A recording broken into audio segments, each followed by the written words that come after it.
तना, तना में एक क्या निकलते हैं? शाखा। क्या होते हैं? शाखा। शाखा के पास इस तरह से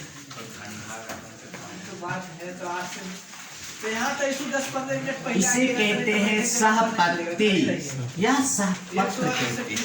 अब जैसा ही पत्र का सवाल आता है, इसका मतलब क्या हो गया? पत्ती हो गया। क्या हो गया? पत्ती हो गया। इस सहपत्र के पास एक इस प्रकार के सहपत्र के स्थान से अक्ष से क्या किससे? अक्ष से एक डंडे इस तरह से डंडा खड़ा रहता है, जिसे हम लोग कहते हैं, क्या कहते हैं? पुतंतु। सर पढ़ाइए और लिखाइए। फूल। और उसके बारे में अध्ययन करना है तो हमने क्या चीज के बारे में आपको बता रहे हैं? पुष्प के बारे में। क्या चीज के बारे में बता रहे हैं? पुष्प के बारे में। आइए, पुष्प बना कैसे, पुष्प का निर्माण कैसे हुआ? तो पुष्प का निर्माण कैसे होता है? शाखाओं के पास एक सहपत्र का निर्माण होते हैं। उसी सहपत्र के अक्ष से, क्या चीज से? अक्ष से एक डंडा बाहर निकलता है। क्या बाहर निकलता है? डंडा। उस डंडा को हम लोग बोलते हैं पर्वत, या इस तरह से एक भाग होते ऊपर में, डंडे के ऊपर में, इसको हम लोग कहते हैं पुष्पासन। क्या कहते हैं? पुष्पासन। आसन का मतलब समझते हैं कि नहीं? जहाँ पे लोग बैठते हैं। पुष्पासन मतलब क्या? यहाँ पे फूल का निर्माण होगा। पढ़ा क्या रहे हमने? पुष्प। तो हमको निर्माण क्या चीज को करना है? पुष्प को। तो सिर्फ पुष्प की संरचना नहीं बनाना है, बल्कि पुष्प का निर्माण कैसे हुआ, पुष्प बनता कैसे है, इसके बारे में जानना जरूरी है, आवश्यक है। तो पुष्प क्या है? सहपत्र के अक्ष से, सहपत्र के अक्ष से क्या निकलते हैं? और इसे कुवृत्त भी कहते हैं, या तो पुष्प वृत्त भी। ठीक है। क्लास छूट जाएगा तो दूसरा क्लास नहीं कर सकते। और इसी के पास ऊपर में एक गोल सा डंडा को, जिसको क्या कहते हैं? पुष्पासन। क्या कहते हैं? पुष्पासन। अब पुष्पासन में 4 अंग होते हैं। कितने अंग होते हैं? 4 पुष्प पत्र, यानी कि इसमें भी 4 पुष्प पत्र होते हैं। कितने होते हैं बाबू? 4 पुष्प पत्र होते हैं। ठीक है। कौन कौन सा होते हैं? देखिए, हम नाम लिखेंगे यहाँ पे। पहला आपका जो होता है जयांग, दूसरा है आपका पुमंग, तीसरा है आपका दलपुंज, और चौथा है वाह दल। ठीक है। तो पहला आपका क्या हो गया? जयांग हो गया। दूसरा क्या हो गया? उमंग हो गया। तीसरा आपका क्या है? दलपुंज है। और चौथा क्या आपका? वाह। ध्यान दीजिएगा, हमरा पहला टॉपिक क्या स्टार्ट किए? पुष्प का संरचना। पुष्प का संरचना। तो हमने क्या चीज का निर्माण करने के बारे में बता रहे हैं आपको? पुष्प का निर्माण। की पुष्प का निर्माण होता कैसे? ठीक है। तो देखिए ना, अभी पुष्प शाखाओं के पास एक सहपत्र होते हैं। उसी सहपत्र के अक्ष से, उसी सहपत्र के अक्ष से एक डंडा निकलती है। उसे डंडे को हम लोग पुष्पवृत्त कहते हैं। पुष्पवृत्त कहते हैं। उसी डंडे के ऊपर गोल आकृति इस तरह से निर्माण होते हैं, जिसे क्या कहते हैं? क्या कहते हैं? अब पुष्पासन कितने भाग पत्र होते हैं? 4 पुष्प पत्र होते हैं। कितने पुष्प पत्र होते हैं? 4। पहला क्या है बाबू? जयांग। दूसरा क्या है? तीसरा क्या है? और चौथा क्या हो गया? दलपुंज। ठीक है। अब इसे मिटा देते हैं।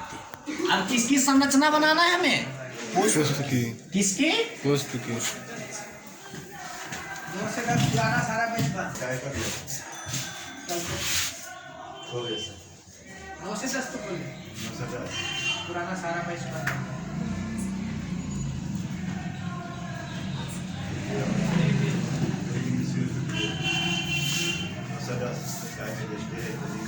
लगभग फ्री फायर खेल रही है। कोई टाइम नहीं, सब बच बंद जान से उसे पढ़ा रहा कि दूसरा ही बच्चा सुनेगा मेरा। ठीक है पैसे देगा तब ना अभी मुझे लड़का के कब हो गया।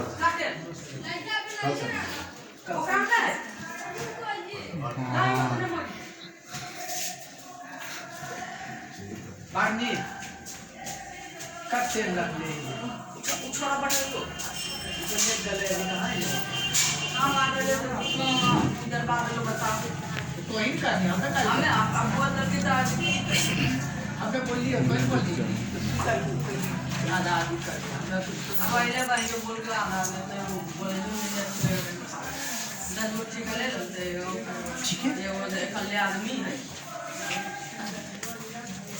बोलो को 3000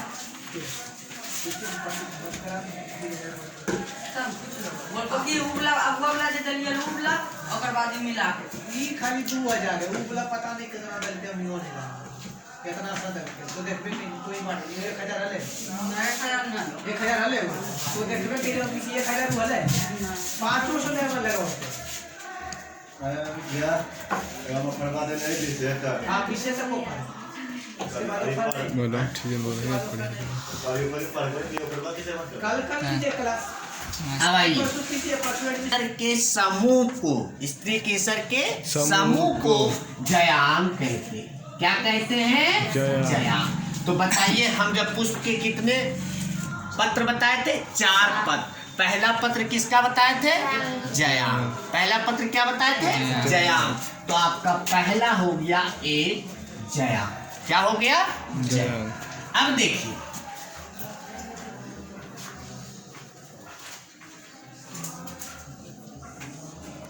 ये है आपका प्राकोष, 5वां हो गया।